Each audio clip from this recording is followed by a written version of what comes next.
Frago walked the path of many Singaporean youths, school, friends, national service. At 23, he chose monkhood. He shares his journey to peace as I serve Teng, a little warmth, a little mindfulness on a plate. I'm Chris Choo, and this is HOTPLATE SG60.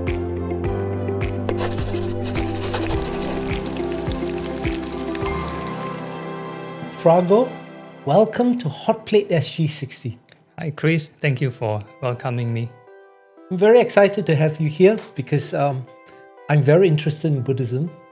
As you can see around my house, I've got lots of Buddhist art.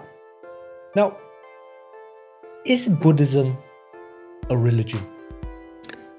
Oh, this is a very deep question. Can be yes or no, depends on how you define religion or how you understand Buddhism. So if you want to use like some dictionaries definition of religion, they would need to include God figure. If that's the case, then Buddhism wouldn't fit that description because there's no term God in the vocabulary in the Buddhist scripture, the capital G, God. In fact, the Buddha, he didn't like people praying or deifying things or people, right? Because that would lead to further attachment. Isn't that right? Depends on how they worship those objects. Okay. If it's just like blind worship without any proper reflection, then he discourages it. What is the objective of Buddhism? I know a lot of people know the word nirvana, right?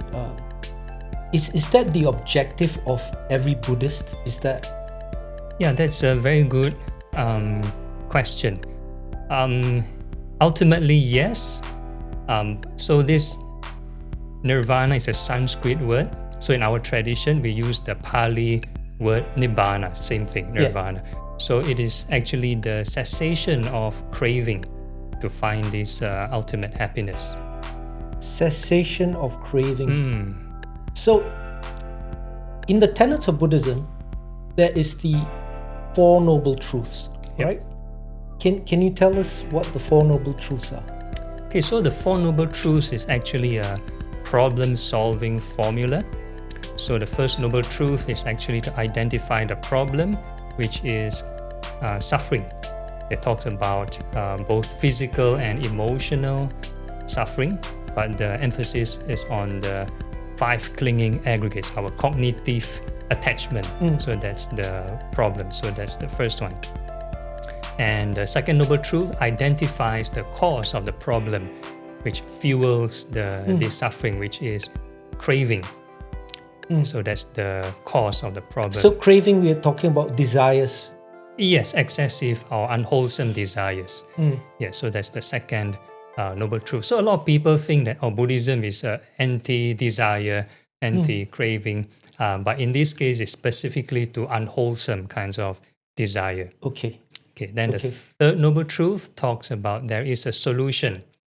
So if that issue doesn't have a solution, then you can't do anything about it. Yeah. But because there is a solution, so the third Noble Truth mentions that this suffering can be ceased. Craving and the suffering can be ceased. And how does one do that? Yeah, so that leads to the fourth Noble Truth. Okay, so the path leading to the cessation of suffering. So the real methodology, which is the Noble Eightfold Path. Okay. I really want to know these desires, right? Some are good desires, some are bad desires. Yeah, there's good and bad What desires. are the good desires? Okay, so in the Pali language, the bad desires, we call it tanha, T-A-N-H-A. The positive desire, we call it chanda, C-H-A-N-D-A. So things like if you want to improve yourself to be a better person, more kind, more compassionate. So that's a good kind of desire to improve yourself, to make yourself better. Okay. Can that be overdone? It's like overdone. Yeah, can it possibly be overdone? It's like like, in modern day society, right? Everybody wants to be the best at everything. Okay. So, Yeah. especially in Singapore, where kids are being pushed into excelling in almost everything. You got to be a good sportsman. You got to be. Is that improving yourself, or is there a balance? I don't know. Yes, very good question. So I think any kind of expectation upon yourself to drive, if you overdo it, it will cause unnecessary tension and stress. So now I'm really interested in the cure, the Eightfold Path, right? Can we just quickly go through the Eightfold Path? Okay, so the Eightfold Path, in order to easily remember it, you can divide it into 2, 3, and 3. So 2 is for the wisdom portion. We call it right view and right thought. So that's the first 2. Okay. And the other 3 is on the moral, ethical behavior. So we have right speech, right action, right livelihood. So that's 3. And the last 3 is more on the mental cultivation. So we have right effort, right mindfulness, and right concentration. Okay, right view and right thought. Okay, I can get that. But right occupation. Did you say right? Livelihood, yes. Right livelihood. Yeah, correct. That's an interesting. That's like, what is right and what is wrong. Okay. I mean, say is stockbroking right or wrong? Just curious. Okay. Any kind of livelihood, if it's honest and it's going in line with the 5 precepts, then it's okay. I get it. I get it. Okay, so out of all these, I would love to go through one by one with you, but the one that a lot of people are talking about now, and this word is like bandied around all over the place, right? Mindfulness. Okay, mindfulness. What is mindfulness? Yeah, very good question, right? Because this is a widely used term, and different people use it differently. There's different context to it. So according to the Noble Eightfold Path, right mindfulness defined as these 4 foundations of mindfulness. That means a person should be mindful of the body, the feelings, the mind states, and last one is the Dhamma, which is the mental phenomenon. So these are the 4 foundations of mindfulness a person should be aware of all the time. So that's part of right mindfulness. Can you explain a bit? Okay, it sounds very I'm really profound, honestly curious. Yeah. Okay. So I want to, number one, when somebody tells you, oh, let's practice some mindfulness, it's like everybody say, yeah, okay, sure. Like they look there like, how many people actually know what mindfulness is, right? Yeah, correct. Is this a process that takes years of meditation, reflection to achieve, or is it something that's natural to people? Yeah, so if you want to talk about achieving peace, like any skill, there's some people mention you need to practice 10,000 hours to be like adept in the skill. Wow. So if you want to be good in mindfulness practice, probably 10,000 hours. Yeah. So what is mindfulness in layman's term? What is it? I mean, is it a state of peace? Okay, if you want to narrow it specifically for the Buddhist practice, it's actually mindful of impermanence. So then I mentioned the 4 things. If you are aware of the body, mindfulness of the body, you should be aware of its arising and passing. A person can be aware of the body, but still can be attached. Like maybe nowadays the influencers keep looking at themselves, how well built the body or how beautiful they are. So that doesn't lead to detachment. So if a person mindful of impermanence, for example, they reflect, all this will change, all this will arise and pass away, then the craving will drop very drastically. That's very profound, but that's also a very scary thing, right? Because humanity tends to want things to be permanent, isn't it? Yeah, I mean, correct. if I'm rich, why would I want to even think that someday I may be poor, right? Or if I'm strong, why would I even want to think that someday I would be weak? Wow. Yes, that's right. Like a lot of people want to be healthy forever, be young forever and stuff like that. Yeah. But this recognition of impermanence, I mean, unless your mind is already very strong and still, that would scare people. Most people don't think about death until their deathbed, right? Yeah, I mean, correct. you don't want to be thinking about it. You just want to go through life thinking that you won't die. Yeah, correct. But then, you will die, but you don't think about it that way. Otherwise, you'd be a nervous wreck, Yep. Yeah. So how does one deal with that as a Buddhist? Because it affects the ego, the sense of belonging. One is the identity or the sense of belonging. So impermanence is a bit like the antithesis of that concept. So it's kind of shake off this identity and stuff like that. But to live in a community of, say, I'm just talking about a hypothetical community of everyone's a Buddhist. Would there then be the desire for progress? I'm just curious because everyone is like, everything's impermanent. What the heck? You know what I mean? I'm going to be chill. Yeah. I'm just going to focus on, this main thought. But I mean, the way I see it, this world, the progress in this world, for good or for bad, is all driven by ego. I mean, Apple was built on Steve Jobs' ego. He just wanted to build the most amazing, I'm just curious how Buddhism fits into this modern society. Yeah, very good question here, because this leads again back to the wholesome craving and the unwholesome craving. So of course, not many people will have like a very altruistic kind of motive when they do something. So the baseline would be more for like survival and that kind of craving. So that's why most of the mindfulness taught nowadays might be sensitive, like maybe the circular mindfulness taught in schools or taught in corporate settings. They won't teach about impermanence. And because if the employees start to, I'm so contented, everything rise and pass away, they won't make money for the company. And they won't have to drive to make more money. So but at the root, that, the Buddha's teaching is about impermanence. Yes, correct. At its very root. Yes. No, I definitely see how Buddhism contributes to modern society. The idea of the Buddha is a very, very calming influence. I myself collect a lot of sculptures of the Buddha. I know people who are not Buddhist, know nothing about Buddhism. They still have Buddhas in their house because it emanates a calm, a stillness, a peace to the surroundings. And I think Buddhism has its place in reminding ourselves that, as you say, nothing is forever. And we need to seize the day, carpe diem, in terms of finding ourselves. Sometimes in Singapore especially, right, we're not for you because you have found that path, but for a lot of people, every day is spent just thinking, money, I can't survive.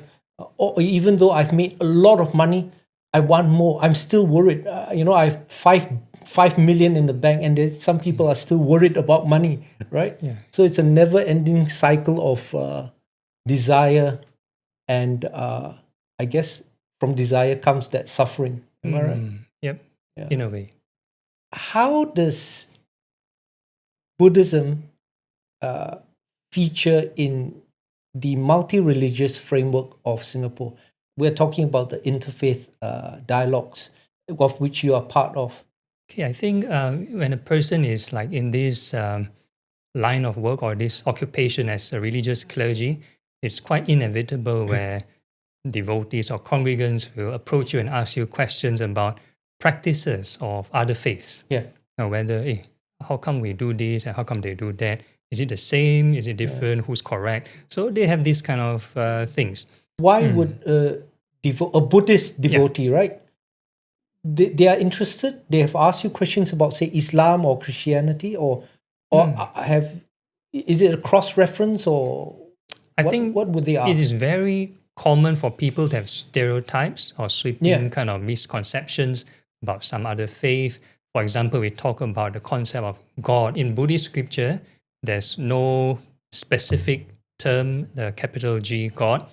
Therefore, a lot of people think, oh, Buddhism have no God.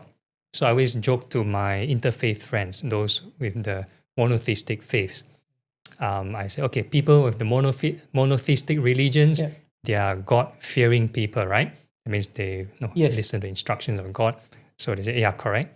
Then Buddhists are God-label-fearing people. When you Okay. mention the term God to them, they try to shun away and Yeah. and don't acknowledge and Yeah. stuff like that. But in Partially, Buddhism, devas are recognized, yeah, right? deities are recognized. Yeah, that's right. So Yeah. they're heavenly beings, and also depends on how you define the term God. Yeah. Because if you want to talk about God in terms of unconditioned, unchanged, it's like beyond time and space, then the Buddhist equivalent would be nirvana. Yeah. Nirvana is Yeah. a permanent state. Yeah, like the Hindu Brahma, Brahma state, right? Yeah, correct. So it's a state. Interesting. Yeah. Wow. So in these groups, you would, so a devotee would be interested in, say, Islam. You would connect them with someone who can answer their questions, or what would you do? Yeah, if let's say they have some very particular misunderstanding, and if I do not know how to clear it up, then the right person would be some ustaz. Yeah. That's pretty. That's a pretty amazing thing, right? In my time, if I had a question about something, I wouldn't know where to get the answer except from books. Okay. Or say if I knew personally someone very knowledgeable about Islam, if I wanted to learn something about Islam. But most people who want to know don't have access to that. Now, through the interfaith groups, you have now access to correct and expert knowledge if you require it. Is that mainly the religious clergy and the practitioners. I thought, well, okay, interfaith group means everybody, the leaders of all the faiths, they come together and they have tea or whatever and socialize. Yeah, so that's probably the newspaper version. Yeah. If you want to see the photograph of like the different religious leaders together, could be like standing together to pray for the F1 racetrack or just sitting down together to have a meal. So that's one function, to give like the very general public to show that, okay, all these people can come together in harmony, they don't fight and stuff like that. So that's at one very surface level. Yes. But then in terms of like theology, understanding rites and practices, any kind of conflict, sometimes we can refer to the right person. Then if you talk about like neighborly disputes, somebody burns something, then the neighbor complain. Then sometimes these religious leaders also have been called upon to ask their opinion, how to compromise, are there other rituals that are acceptable and stuff like that, to resolve issues. Wow. So this interfaith actually actively contributes to the religious harmony in Singapore, right? Because if there are any misunderstandings, the right people are put to correct. They're linked up. Sort of not resolve it, but to smooth it over. Yes. Right? Wow. Amazing. Do you think that Singapore is a unique society in terms of its multi-religious harmony? I think this peace doesn't happen by chance. There are lots of contributing factors, not just the people from grounds up. I think also has to include the government, different agencies, what kind of policies or laws they put in place, so that even if people who are, and let's say the survival level, they don't even care about interfaith. They just want to talk about making their livelihood. At least they know, there's like laws in place so that certain things, they don't cross the boundary. So at least that's like the minimum. So we call that tolerance. But if you want to talk about more mutual understanding and respect, harmony, right? Tolerance. That's harmony. Yeah, correct. So we definitely have tolerance because there are laws in place to ensure that. But moving up a step, do you think there's harmony?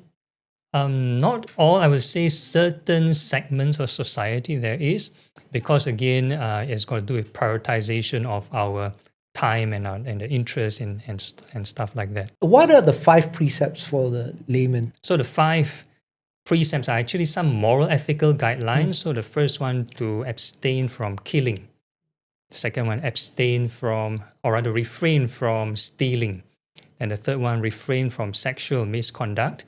And the fourth one, refrain from telling lies. And the fifth one, refrain from intoxicants. These are very good, very general guides for living. I mean, this could apply to almost any religion. Yep, that's right. So that's interesting, because I'm thinking that you could actually be a Christian and a Buddhist and follow the Buddha's teachings as well. Yeah, so if a person want to talk about applying the Noble Eightfold Path, Yeah. there's no mention of you need to be a Buddhist to follow the Eightfold Path. Your own journey. Can you tell us about your own journey into this, into monkhood? Wow, okay. Long story. So it started off with a bit of my parents. They go through some kind of crisis first. So they had this separation first during my kindergarten days, nursery or kindergarten days. So my dad became a bit more spiritual. He read lots of Buddhist books. He went to different temples to kind of pick up those free distribution Buddhist books. So his shelf is full of these Buddhist books. And when my parents reconciled, then in primary school we have this silent reading period. We're supposed to read our own storybooks. So at that time, no storybook. Then I look at my dad's shelf, all the Buddhist books. So no choice, I have to borrow from him. So I have to choose the so-called for primary school level one. So I choose those very small books. End up, I look at the title, Venerable Dr. K. Sri Dhammananda. My friends were reading normal children books, those, and it lightened, rolled down. I'm reading this Venerable Dr. K. Sri Dhammananda. So oh my goodness, what is this? I have no idea what I'm reading. So I just stick to the simple life story of the Buddha and stuff like that. So then this very naive thought came to me. One day, I become a monk, so good like that, end the suffering and stuff like that, very noble, Then when I went back home, probably after some time, we had this family sit together to watch the TV together in the evening. So at that time, the Channel 8, they were playing this Journey to the West. Sun Wukong. Yeah, Sun Wukong, Journey to the West. And my mom asked me a question, nothing to do with the show, just randomly asked me a question. In future, when you grow up, what do you want to do? What do you want to be? So just nice, the monk came up from the show and I was pointing, hey, become the monk. Immediately she said, hey, no. She tried to stop me and everything. So it's okay. So I had to appease my mom and her relatives. She even brought her relatives. Then I was saying, okay, maybe in future become a policeman or become a soldier, something along this line to appease them.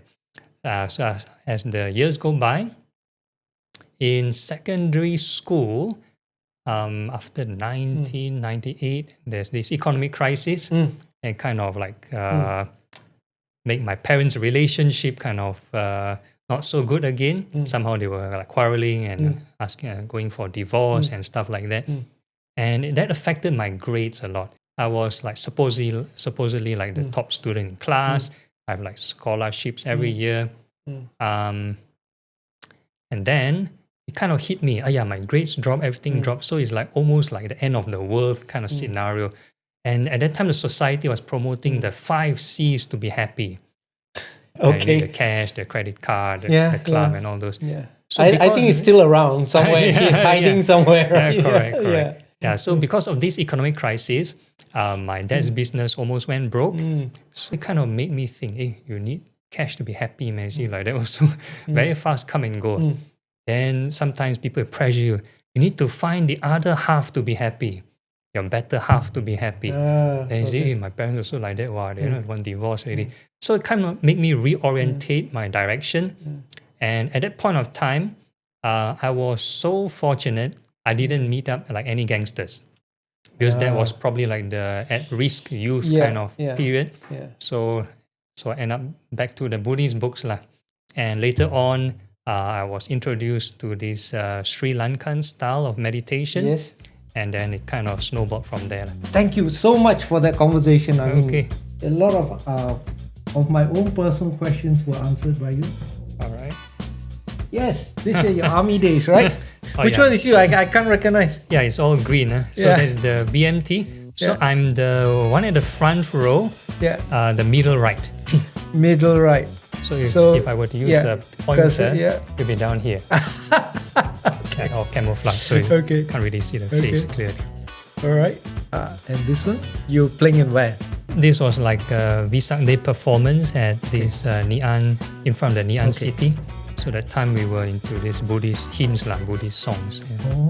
Oh, wow, that's interesting. Yeah. You're singing the Buddhist Pali chants, is Oh it? no, not really the chant, as in Buddhist inspired. Buddhist music. inspired, Yeah, but yeah. you're singing in Mandarin, is it?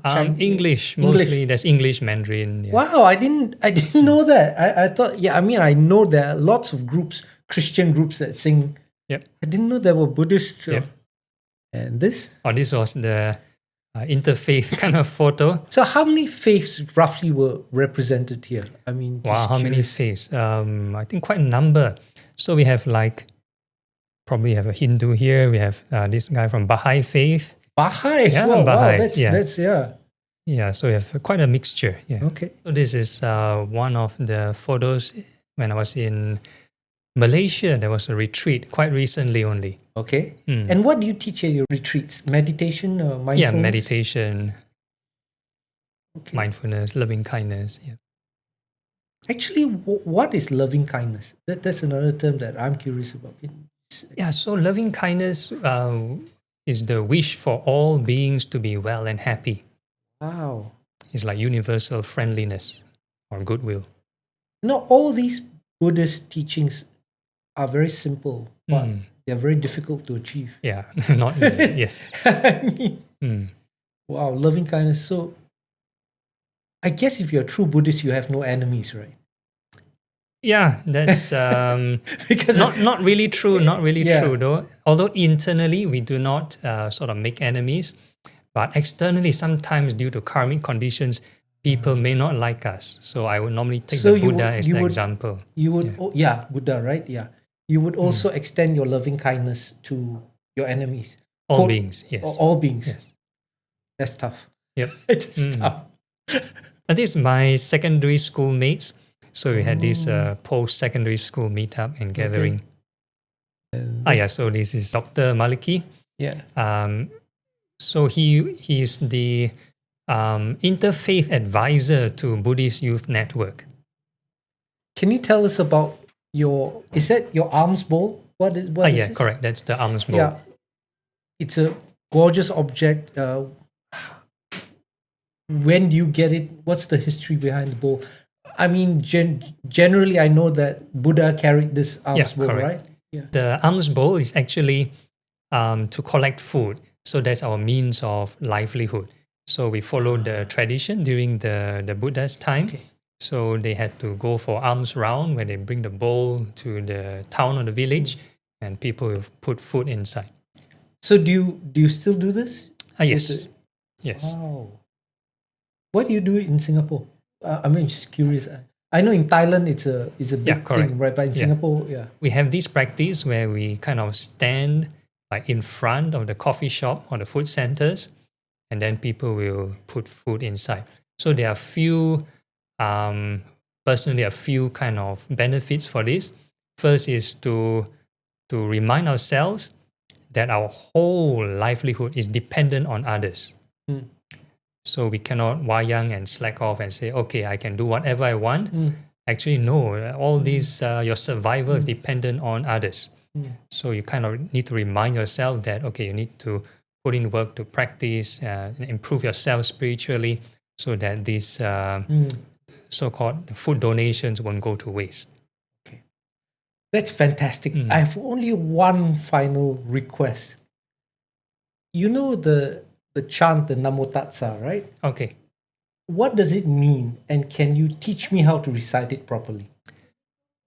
Yeah, so the Namo Tassa is actually the homage to the Buddha chant. Okay. And actually, there's no real correct way to chant it, because the Sri Lankans will chant it in one way, the Thais will chant it in another way, maybe the Burmese will chant it in another way. How would you chant it? I mean, your tradition. Yeah, so in the Thai and tradition. what does it mean? Yeah. Yeah, Namo means homage. Right? Namo tassa bhagavato means to the Blessed One, the enlightened one, the fully enlightened one. Samma Sambuddhassa. So Samma Sambuddha means supreme enlightenment. Wow. Yeah. So it's Namo Tassa Bhagavato, Blessed Bhagavato, One. Yeah. Arahato means Arahato, enlightened being. Then Samma Sambuddhassa, Sambuddhassa. supreme enlightenment. Oh, that's beautiful. Mm. Okay, Mm. Frago, thank you so much. I Okay. had a lovely conversation with you. No problem. Just sit here. I'm going to prepare a meal for you. Okay. I'm making Kway Teng. Kway Teng is a flat rice noodle in clear broth, once comfort for early immigrants from southern China. Simple and soulful, this humble bowl soothed hard lives and nourished a growing nation. We need chicken parts, some duck, and then chicken feet. All right, to blanch it. I boil water. Chicken parts and feet and duck, simmering, skimming, letting the flavors deepen. The meat is removed, the broth left clear and soulful. With the meat, we're going to add in onion, skin on, lots of garlic, and dried cuttlefish for added flavor. White peppers, and we just fill it up with water. I'm going to be making a very special dish for you. This is one of my favorite dishes when I was growing up. Kway Teng. Have you heard of it? Yep. Sure, you heard of it, right? So this dish is very popular amongst the Teochew and the Hokkien, especially the Teochew, because they are very, very famous for their very clean broths, their soups, right? Okay. And the Hokkiens also love their soups. I prepared the broth there. First, I'm going to stir fry some of the garnishings. So Chris, when do you start this cooking? Seriously, maybe about 15 years ago. Okay. But I've always been able to cook because my grandma all very good cooks, you know. I'm the eldest grandson in the generation. So the most precious, right? The eldest grandson. So they always keep me by them, and I'm always watching them in the kitchen when I was growing up. So this recipe is interesting because it was developed when the immigrants came over, right, from China in the late 19th century, early 20th century. It's very popular in places where there are lots of Hokkien and Teochew people. So the most famous Kway Teng is actually from Penang. People always say Penang Kway Teng. But Kway Teng is also served in Singapore. So is there any difference between the Penang's version and the one here? Actually, I think that there are slight differences in terms of the garnish, but Kway Teng typically is a very, very clean broth. So it's usually eaten for breakfast. So it needs to be light. That's why I thought of this dish, because I think monks like to have light meals, not too complicated, you know. Okay, so I'm gonna assemble it now. This is the broth. So while I bring it up to a boil, we can actually assemble it. Okay. So that's the Kway Teow. I'm going to put in some fish balls.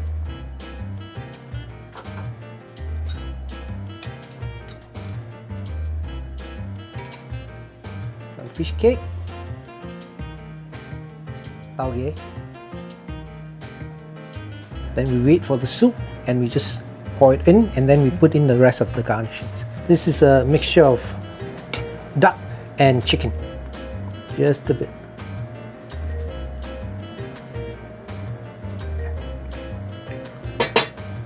It's come to a boil. Now, going to scoop in the soup. I'm inspired to give my spin on Kway Teng, Nice. an honest dish like Frago's chosen path. Spring onions, fried garlic, garlic oil. Okay, and we are done. We'll go outside and we'll eat.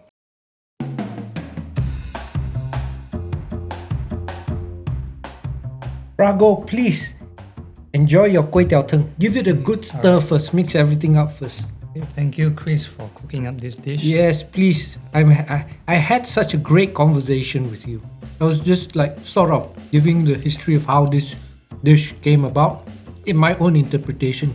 A lot of immigrants came over to work hard as coolies, so they would need to make a broth from very simple things like chicken feet, chicken bones, things that people didn't want. Another dish I can think about is like kway chap. Kway chap is made up of all the parts that, in terms of the West, they don't want to eat. Right? So our ancestors had this great ability to make very simple things that people didn't want anymore, into great dishes like this one. So if you see, the stock, which is a wonderful sweet stock, was just made out of chicken bones and duck. That's it. Well, some monks are vegetarian, right? But it's not a necessity, right? In fact, the Buddha himself wasn't vegetarian, was he? So it depends on which tradition we are in.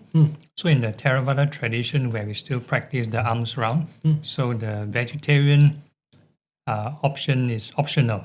I can see some of these plaques that have been given in your honor, right? Yeah, some events which I attended, it's kind of like people give this as a token of appreciation. So usually I kind of like store them in my room. I don't have space to display them. Each one represent each kind of work which I'm doing. Okay. So mainly will be focused first on the Buddhist kind of lectures or talks or meditation classes. Correct. It's amazing. Can I learn something from you, like a mantra or chant or saying in Pali? Okay, yeah. So earlier on we mentioned about the concept of loving kindness. Yes. Is to wish all beings well and happy. So the Pali chanting we use is Sabbe Satta Sukhi Hontu.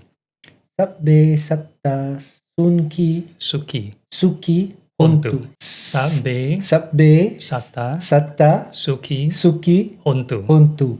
That's it. Fantastic. Thank you for your company. It's very good. No problem. It's very nice. In a bowl of Kway Teng, we found warmth, not just from broth, but from shared stories. Frago reminded me, peace begins with presence. In a world chasing more, stillness might be the boldest choice. I'm Chris. I'm Frago. Watch Hot Plate SG60.